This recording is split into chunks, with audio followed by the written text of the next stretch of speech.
My name is Emily Ward. I am 38 years old, and I used to believe exhaustion was the heaviest thing I could carry home after a night shift. I was wrong. That morning, I came through my front door with my hospital badge still clipped to my shirt, my feet aching, my hair smelling faintly of antiseptic, and my phone buzzing like someone was trying to wake the dead. I thought it was another staffing emergency. Instead, it was my family group chat. My father had tagged me in a message like he was announcing something everyone had already agreed to. He wrote that my lake house would be used that weekend for a 3-day getaway, 20 relatives, Friday through Monday. Not asked, not suggested, decided. Before I could even process it, my mother followed with another message telling me to fill the fridge, make sure there were enough towels, and behave so I would not ruin the weekend for everyone.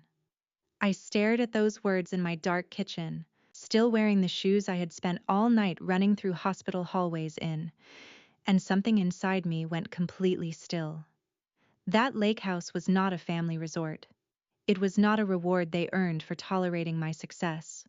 It was the one peaceful place I had bought with years of missed holidays, double shifts, and days when I was too tired to speak. So I typed one word: no. For a moment, the chat went silent. Then my mother sent laughing emojis and wrote, "You really think you can stop us?" I did not answer. I did not explain. I simply put the phone down and let them believe whatever they wanted to believe. By Friday morning, when my father called screaming, "What did you do to the house?" I already knew they had discovered the difference between a daughter who argues and a woman who owns the door. Before I tell you what happened after that call, tell me where you are listening from and what the weather is like there. I just want to know how far this story can travel tonight. I work as a night shift house supervisor at a large hospital in Charlotte, North Carolina, which sounds organized when people hear the title, like I walk around with a clipboard and calmly make decisions under bright lights. The truth is much messier.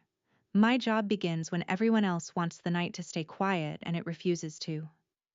A trauma comes through the emergency department doors. A nurse calls out sick when we are already short-staffed. A family demands answers no one has yet. A doctor needs a bed we do not have. A confused patient tries to leave against medical advice. A machine fails, a hallway fills, a unit calls for help, and somehow I am supposed to find a solution before the whole building feels the pressure. I have learned to drink coffee that went cold 2 hours ago. I have learned to answer 3 phones while reading a chart and listening to someone cry. I have learned that being calm does not mean you are not tired. It means tired cannot be allowed to be in charge. For years, I picked up extra shifts, covered holidays, and told myself there would be a reason for all of it. That reason became the lake house. It sits in a quiet, gated community near Lake Norman, close enough to Charlotte that I could drive there after work, but far enough that my body knew it had left the hospital behind. It was not a mansion. It was not some glass palace built to impress people. It was a warm, simple house with a dock, a screened porch, 2 guest rooms, and a small kitchen where the morning light came through like forgiveness. I bought it because I needed one place where no one was asking me to fix anything. My husband, Ryan, understood that before I even explained it. Ryan teaches physical education and coaches track at a public high school, and he has the kind of steadiness that makes a room feel less sharp. He never treated the lake house like a symbol. To him, it was where I could sleep without my phone under my pillow, where we could take the kayaks out before sunrise, where he could make pancakes while I sat on the dock with a blanket around my shoulders and remembered that I was a person, not just the woman everyone called when something went wrong. My father, Victor Harper, saw something different. Victor had spent most of his working life managing warehouse logistics, and retirement did not soften his need to direct people. If a chair was out of place, he moved it. If a conversation did not center him, he corrected it. If someone made a plan without him, he acted offended, like leadership had been stolen. He liked schedules, assignments, head counts, and the sound of his own voice explaining what everyone else should do. My mother, Diane, was softer on the outside but not easier to resist. She did not bark orders like my father. She sighed. She paused. She said things like, "I just thought family mattered to you," and then waited for guilt to do the work. That was how I grew up. Family came first. Family helped family. Family did not keep score. But somehow I was the only one expected to prove it. When my parents needed help replacing their HVAC system, I helped. When my brother Marcus needed money after another small business idea collapsed, I helped. When my younger sister Brooke needed a better camera and lighting equipment for her fitness content, I helped. When someone forgot a payment, needed a deposit, or had an emergency that somehow became mine by sunset, I helped. At first, they thanked me, then they expected me. Then they started acting insulted when I hesitated. The lake house changed everything because it gave them something bigger to want. The first time my father visited, he stood on the dock with his hands on his hips and said, "Now this is a place the whole family can enjoy." I smiled because I wanted to believe he meant it kindly. I did not understand then that he was not admiring what I had built. In his mind, he was already claiming it. The first time my father called it our lake place, I corrected him gently. We were at my parents' house for Sunday dinner, and he was on speakerphone with a cousin, bragging about how the Harpers finally had a spot on Lake Norman. I said, "My lake house," Dad, trying to keep my voice light. He looked at me like I had interrupted him over nothing and said, "You know what I mean." But I did know what he meant. I just did not want to say it out loud yet. After that, the requests came slowly enough that each one seemed too small to start a fight over. Marcus texted one Thursday asking whether the house was empty for the weekend because his kids needed fresh air. Before I answered, he asked if the kayaks were still under the dock and whether I kept extra life jackets in the mudroom. That was not a request. That was a man already packing. I told him I was not comfortable with last-minute visits. He called me 20 minutes later, irritated, saying he had already told his wife the kids could go. Somehow, my no became a problem I had created after his assumption. I gave in that time because I was too tired to argue. When Ryan and I went down the following weekend, one of the child-sized life jackets was missing. A kayak had a crack along the side, and there were muddy footprints dried across the screened porch. Marcus said kids are kids and told me I should not buy lake stuff if I was going to be uptight about people using it. Brooke was worse in a different way. She did not just use the house, she performed with it.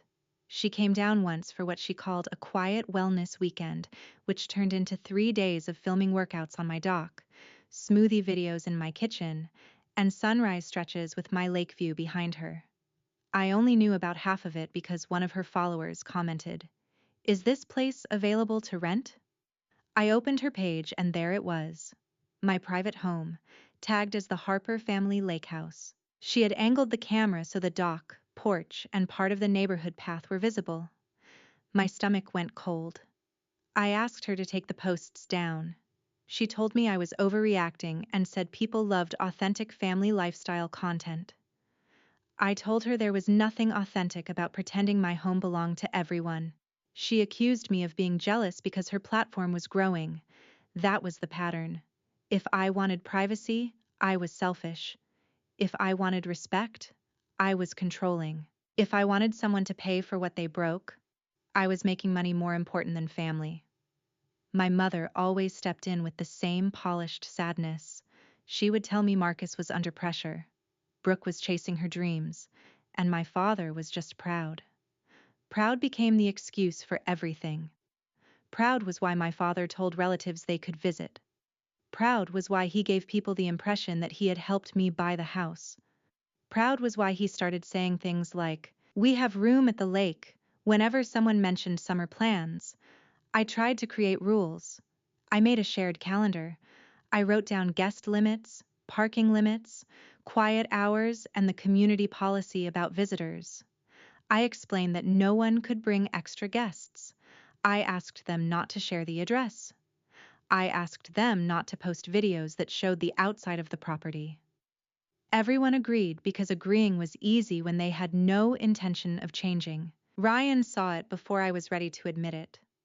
One Sunday evening, after we spent 2 hours cleaning crumbs from between sofa cushions and wiping sunscreen from the bathroom counter, he stood in the hallway holding a wet towel someone had left in a closet and said, "Emily, they do not ask anymore. They announce." I snapped at him, not because he was wrong, but because he was too right. I said he did not understand my family. He said quietly, "I think I understand them better than you want me to." I hated that sentence for about 5 minutes. Then I walked into the kitchen and saw a cabinet handle hanging loose, a sticky ring on the wood table, and a bag of trash Marcus had promised he took out sitting by the back door. That was when the truth settled over me. My family had not become careless overnight. They had learned that if they pushed far enough, I would clean, pay, forgive, and call it keeping the peace. They were not confused about my boundaries. They were counting on me not to enforce them. The weekend that finally changed me happened around the 4th of July, after one of the worst stretches I had ever worked at the hospital. We had been short-staffed for days. The emergency department had overflowed. A patient family had threatened to sue before anyone even understood what had happened. 2 nurses cried in the break room on the same night, and one of them asked me how much longer we were supposed to keep pretending we were fine. I did not have an answer for her because I was not fine either. By the time my last shift ended, my hands shook when I tried to unlock my car. Ryan took one look at me and said we were going to the lake. No big plans, no visitors, no hosting. Just sleep, quiet water, and whatever food we could throw into a cooler. I told my mother that clearly when she called as we were unpacking. She asked where I was, and I said Ryan and I were at the lake house and that I needed a quiet weekend. She made that soft, understanding sound I had mistaken for love for most of my life, and said, "Of course. Honey, rest." 3 hours later, I heard tires on gravel, then another vehicle, then a third. I stepped onto the porch and saw my parents getting out first, followed by Marcus, his wife, their kids, Brooke with a camera bag slung over her shoulder, and 2 cousins carrying folding chairs. They had coolers, bags of charcoal, beach towels, pool noodles, a Bluetooth speaker, and the confidence of people who had never believed my no was real. My father came up the steps smiling like he had done something generous. He said, "See? This is exactly what you needed. Family around you." I remember looking at Ryan. He did not say anything. He just waited, giving me space to choose. I should have told everyone to leave right then. Instead, the old training took over. I managed. I reminded people about shoes in the house.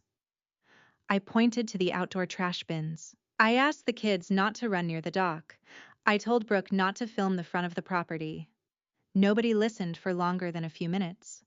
By afternoon, music was blasting from the porch, wet towels were thrown over dining chairs, the kids were dragging lake water across the wood floors, and Marcus was trying to pull the cracked kayak back into use with duct tape, like that solved anything. Brooke invited 2 friends because she said the light on the water was perfect for content. My mother opened cabinets looking for serving bowls and acted offended when I asked her to stop rearranging my kitchen.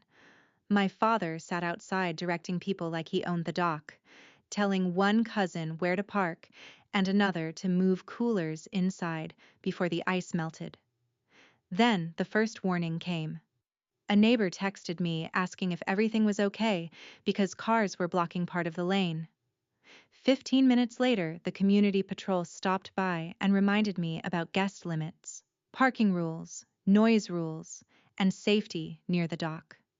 I apologized for a gathering I had never agreed to host. That sentence should have embarrassed everyone. It did not. My father told the patrol officer we were just having a family holiday, then laughed like rules were for other people. By dinner, I could barely stand the sound of my own house. Someone spilled barbecue sauce on the porch rug. One of the kids dropped a wet towel over Ryan's book. Marcus backed his truck too far along the side path and crushed 2 landscape lights. Brooke was filming a video in my kitchen, smiling into the camera while saying, "Nothing heals like a family lake weekend." I wanted to scream. Instead, I asked her to stop filming. She rolled her eyes and said I was ruining the vibe. That was when my father heard us. He stood from his chair on the porch, still holding a paper plate, and said loud enough for everyone to hear, "Why buy a place this big if you are going to act small about sharing it?" The whole porch went quiet, not because anyone planned to defend me. It was the quiet people use when they know someone has been cruel, but do not want the discomfort of saying so. My mother looked away. Marcus suddenly became interested in the grill. Brooke checked her phone. Ryan's jaw tightened, but he waited for me. I looked at my father and finally saw the truth without decoration. He did not think my lake house was proof that I had worked hard. He thought it was proof that I had stepped above the place he assigned me, and if he could turn it into a family resource, then my success would not feel like mine anymore. It would feel like his. The next morning, after everyone left, Ryan and I cleaned for nearly 6 hours. We found crushed chips under the sofa, a broken dock ladder, sunscreen on the guest room comforter, a dent in the outdoor table, and a formal written warning from the community management. I paid for the lights. I paid for the dock repair. I apologized to neighbors who had been more patient than my own family. On the drive back to Charlotte, I sat with my head against the window, too tired even to cry. Ryan finally asked, "How many more times are you going to call disrespect loyalty?" I did not answer. But inside, something answered for me. No more. After that 4th of July weekend, I started changing in ways my family noticed immediately. Not dramatic changes at first. I did not make speeches.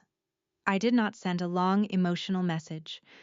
I simply stopped leaving doors open for people who had proven they would walk through them without knocking. I changed the smart lock code at the lake house and removed the old backup code my father had insisted on having for emergencies. I told everyone that visits had to be approved by me in writing, with dates, names, and the number of guests clearly stated.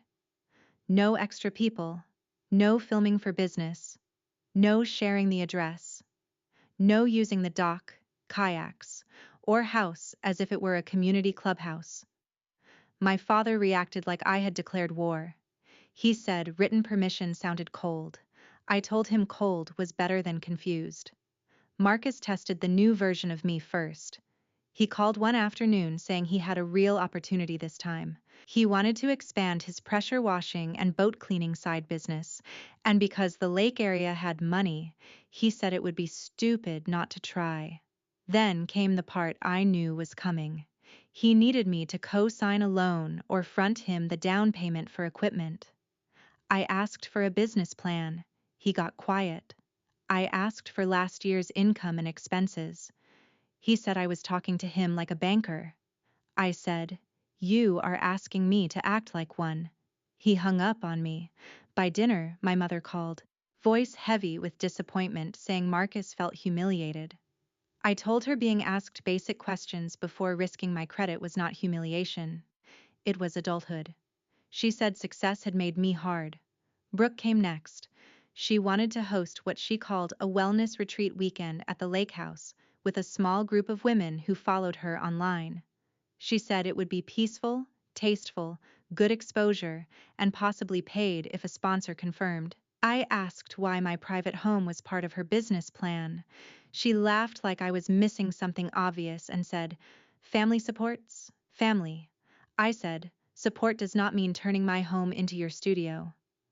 She sent me 3 paragraphs about how I never believed in her and how I only helped when I could control the story.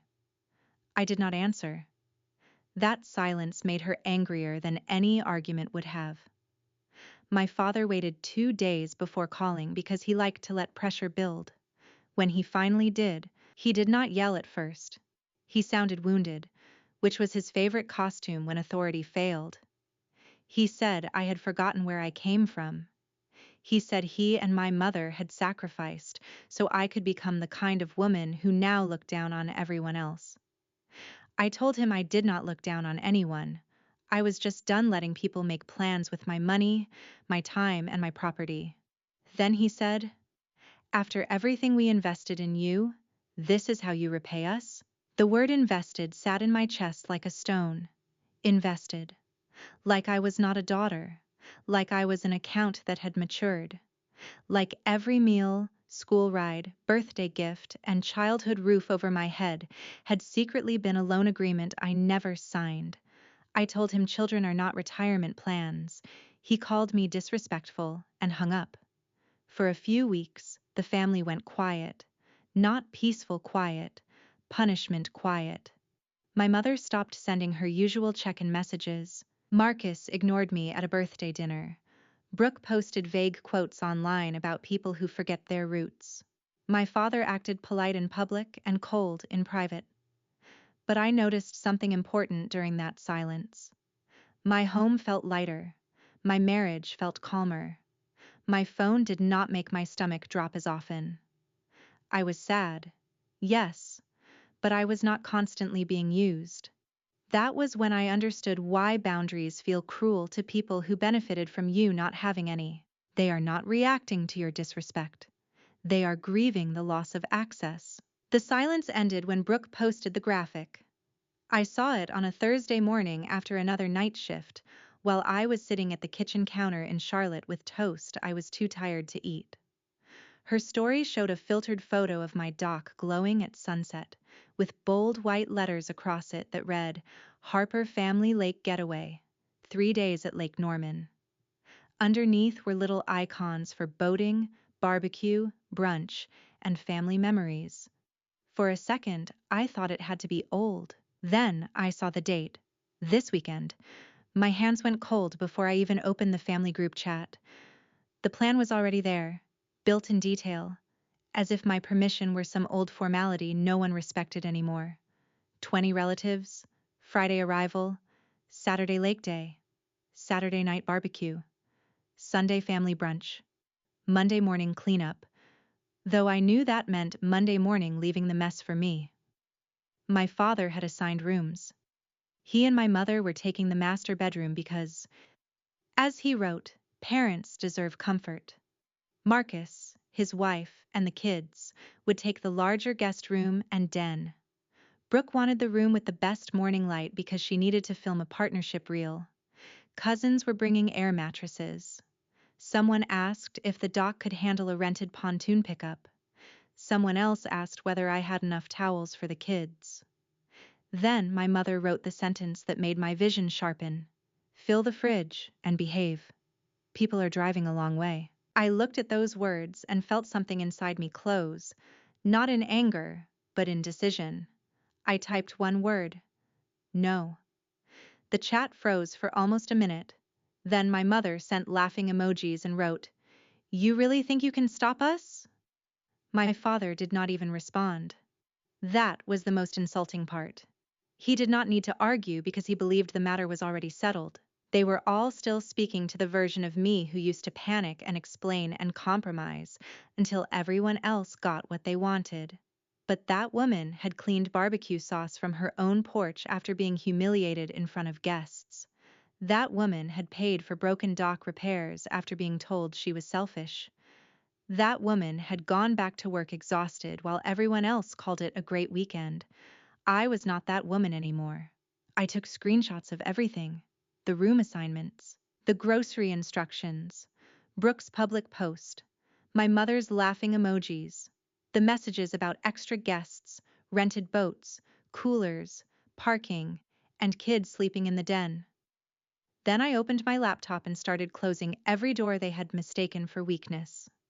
I called the Lake Norman Community Management Office first.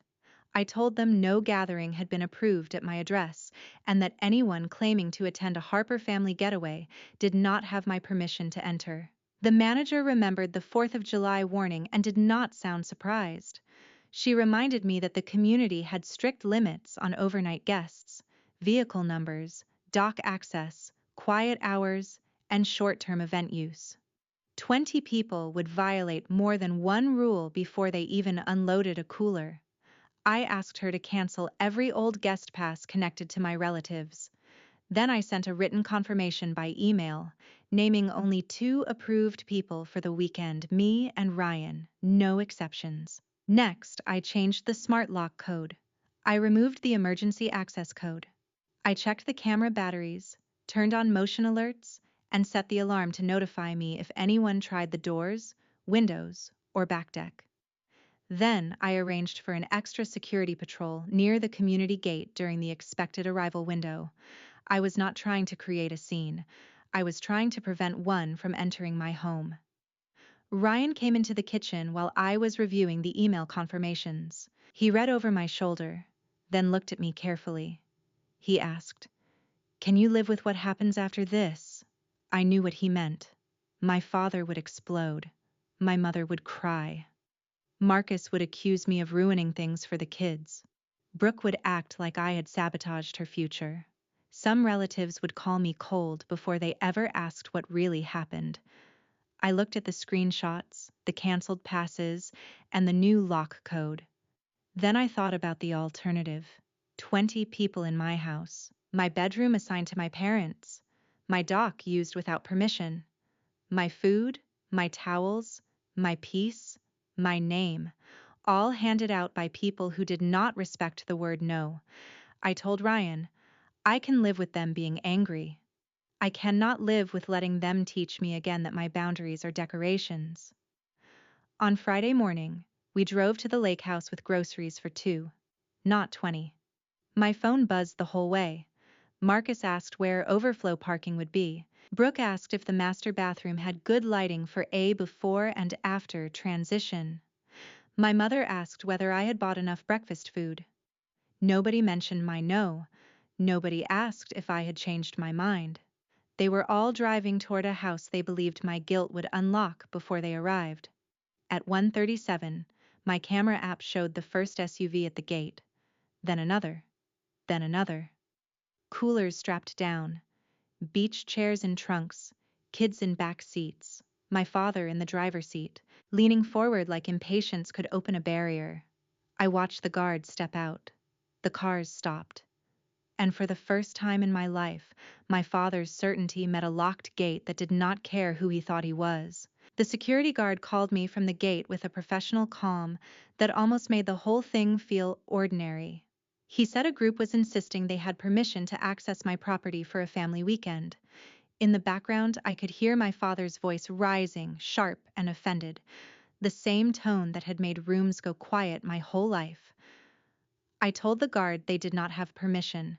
I told him no one in that group was approved to enter. He thanked me, and before the call even ended, my own phone lit up with my father's name. I let it ring twice. Not because I was afraid, but because I wanted to feel the difference between being summoned and choosing to answer. When I picked up, he did not say hello. He screamed, "What did you do to the house?" I looked around my quiet kitchen, at the 2 coffee mugs Ryan had set out beside the sink, and said, "I protected it." He started shouting that people had driven hours, that children were tired, that I was embarrassing him in front of the family. That last part told me everything. He was not worried about the children. He was not worried about the weekend. He was worried about being seen clearly. I said, "I told you no. This is private property. No one has permission to enter." Then I hung up. The family chat exploded so fast that messages stacked on top of each other. Marcus wrote that I should have warned people. I sent a screenshot of my no. Brooke wrote that I had ruined a planned content weekend and made her look unprofessional. I sent a screenshot of her public post using my doc before I had agreed to anything. My mother wrote that I was being cruel and humiliating my father. I sent her own message back to the chat, the one telling me to fill the fridge and behave. For a few seconds there was silence. Not peaceful silence. Exposed silence. Then one of my aunts asked the question that changed the whole direction of the day. "Victor, did Emily actually approve this?" My father did not answer. Another relative wrote that he had told them everything was arranged. A cousin said she had taken 2 days off because Victor promised the house was open for everyone. Someone else asked why room assignments had been made if I had never said yes. The word yes became the center of the whole disaster. Not family, not generosity, not tradition. Consent. My father hated that because consent was the one thing he had skipped. He called again, and this time his voice was lower, almost dangerous. He said, "After everything I have done for you, you are going to shame me like this?" I said, "You shamed yourself when you promised people access to a house you do not own." He said I was ungrateful. I said gratitude is not surrender. He said he raised me. I said yes. And now I am an adult telling you no. He started to raise his voice again. So I ended the call. Outside the gate, the perfect lake getaway collapsed under the weight of its own lie. Some relatives left immediately, angry and embarrassed. Others stayed in their cars arguing, scrolling through hotel apps, calling rental companies, and asking my father how this had happened. It was peak lake season. The closest hotels with rooms were expensive, and several were already full. The pontoon rental deposit was not refundable. The barbecue catering order had a cancellation fee. Brooke's photographer wanted payment for the blocked time. Marcus had promised his kids a weekend on the water and now had to explain why they were sitting in a hot car outside a gate. My father, who had planned to look generous using my house, my food, my dock, and my labor, spent the afternoon calling motels 40 minutes away and putting rooms on his own credit card, while relatives asked questions he could not answer without admitting the truth. He had not been a generous father. He had been generous with something that was not his. That was the part that satisfied me most, though not in a cruel way. I did not need him ruined. I needed him revealed. For years he had borrowed status from my work. He had made my lake house sound like proof of his success as a parent. He had let people believe he had authority because correcting that lie would have made him smaller. But a locked gate is honest. It does not care about family stories, old guilt, or who thinks he deserves the master bedroom. By evening, Brooke had deleted the Getaway post. Marcus stopped texting me directly and started arguing with my father in the group chat. My mother sent one final message saying she hoped I was proud of myself. I did not respond. I was not proud that children were disappointed. I was not proud that relatives wasted gas or that the day became uncomfortable. I was proud that the discomfort finally belonged to the people who created it. Over the next week, a few relatives reached out privately. One cousin apologized and admitted she had believed my father helped pay for the house because he always called it the Harper Lake Place. Another said she never would have come if she had known I had said no. Their apologies did not erase years of entitlement, but they mattered because the story was no longer controlled by my father's version of events. After that, I made permanent changes. No more open access. No more family visits without written approval. No more financial help for problems people created and handed to me like unpaid invoices. No more answering calls where someone screamed, cried, or tried to turn love into debt. My parents did not apologize. My father sent a long email accusing me of arrogance, cruelty, betrayal, and forgetting my blood. I read it once, saved it, and did not answer. Not every accusation deserves a defense. Sometimes silence is not weakness. Sometimes it is proof that the hook no longer catches. The following Saturday, Ryan and I sat on the dock with coffee while the lake was still gray with morning. There were no strange cars in the driveway, no coolers scratching my floors, no one using my kitchen as a studio, no one assigning themselves my bedroom. The house felt quiet in a way that reached my bones. I realized then that peace is not just the absence of noise. Peace is knowing the door will stay closed when you close it. The lesson took me 38 years to learn, but I hope someone hears it faster than I did. Family is important, but family is not a free pass to ignore consent. Helping people does not mean giving them ownership over your life.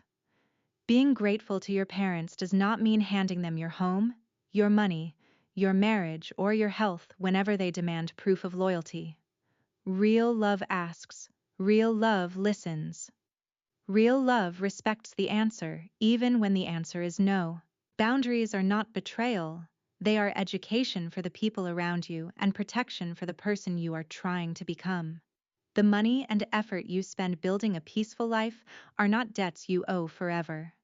Kindness without self-respect becomes a doorway for exploitation. That weekend, my father wanted a free 3-day getaway for 20 relatives because he believed I would rather suffer quietly than make him look foolish publicly. What he got instead was the first consequence he could not shout his way out of. And what I got was something I should have claimed long before the gate ever closed. My home, my peace, and my right to say no.